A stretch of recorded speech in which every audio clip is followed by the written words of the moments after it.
क्या भारत में आने वाले दिनों में कोरोना और बढ़ेगा? जानने के लिए पूरा वीडियो देखिए। नमस्कार, मैं अश्विनी आप सभी का स्वागत करता हूं आपके अपने चैनल GTV पर। भारत में कोरोना वायरस के संक्रमण को फैलने से रोकने के लिए तीसरे चरण का लॉकडाउन लागू है। हालांकि तीसरे चरण में कुछ रियायतें दी गई, लेकिन आशंका जताई जा रही है कि जून और जुलाई में बीमारी अपने चरम पर पहुंचेगी। अखिल भारतीय अनुसंधान संस्था यानी एम्स के निर्देशक डॉक्टर रणदीप गुलेरिया का कहना है कि अंतर्राष्ट्रीय संस्था के आकलन में यह दावा किया गया है कि देश में जून जुलाई में कोरोना वायरस के संक्रमण के मामले बढ़ सकते हैं, लेकिन यह सिर्फ आकलन भर है। इसके मुताबिक जो रुझान है उससे यही लगता है कि मामले बढ़ेंगे। डॉक्टर गुलेरिया ने पत्रकारों से बात करते हुए कहा कि हालांकि अनुमान मई से अगस्त के बीच बदलते रहते हैं, ये मॉडलिंग डाटा के मुताबिक उपयोग किए जाने वाले मापदंडों पर आधारित हैं। जिस तरह से हमारे यहाँ मामले फ़िलहाल बढ़ रहे हैं, उसके हिसाब से संभव है कि हमारे यहाँ जून और जुलाई में कोरोना अपने पीक पर होगा। साथ ही उन्होंने ये भी कहा कि इससे कई चीज़ें प्रभावित करती हैं। सटीक अनुमान लगाना अभी मुश्किल है। डॉक्टर गुलेरिया कोविड-19 विशेषज्ञ टीम में भी शामिल है। नोएडा स्थित जेपी अस्पताल के डॉक्टर गौरव राठौर कहते हैं कि आने वाले महीनों को लेकर जो अनुमान लगाए जा रहे हैं वे कई फैक्टरों पर निर्भर करते हैं और कई चीज़ों पे उसको मापा जाएगा जो बदलते रहते हैं। भारत में टेस्टिंग की प्रक्रिया भी अच्छी है। ऐसे लोगों को टेस्ट हो रहा है जो किसी संपर्क में आए हैं, उनके मुताबिक टेस्ट ज़्यादा हो रहे हैं। प्रतिदिन लगभग 1 लाख टेस्ट भारत में हो रहे हैं। अब उनसे जब प्रश्न ये किया गया कि क्या लॉकडाउन का कोई फ़र्क पड़ा है, तो उन्होंने कहा हाँ।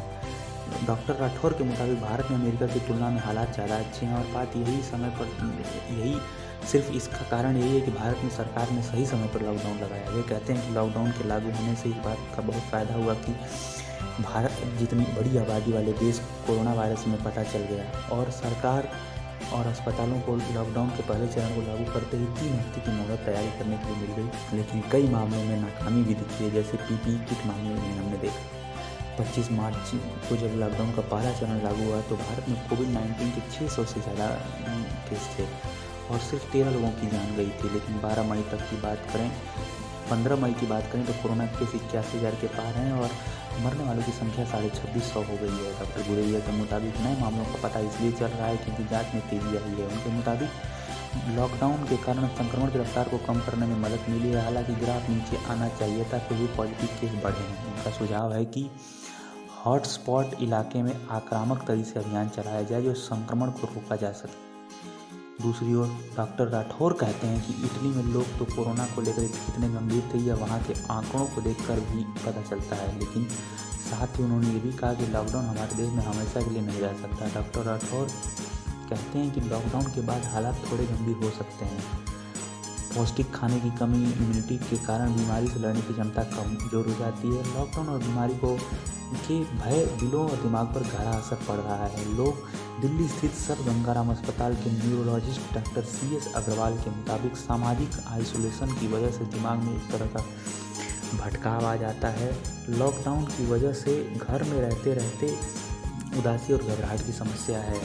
उन्होंने ये भी कहा कि लोगों को घबराने की ज़रूरत नहीं है, हम लोग ये जंग जरूर जीतेंगे। डॉक्टर अग्रवाल के मुताबिक रूटीन चेकअप जरूरी होता है, जिससे आने वाले वक्त में हमें इसके बारे में और बताएं।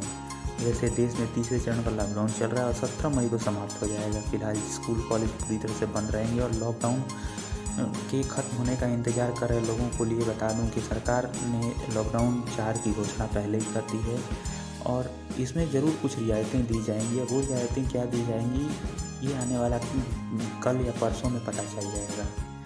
दोस्तों, इस चैनल को सब्सक्राइब करें, लाइक करें और ज़्यादा से ज़्यादा शेयर करें। जय हिंद।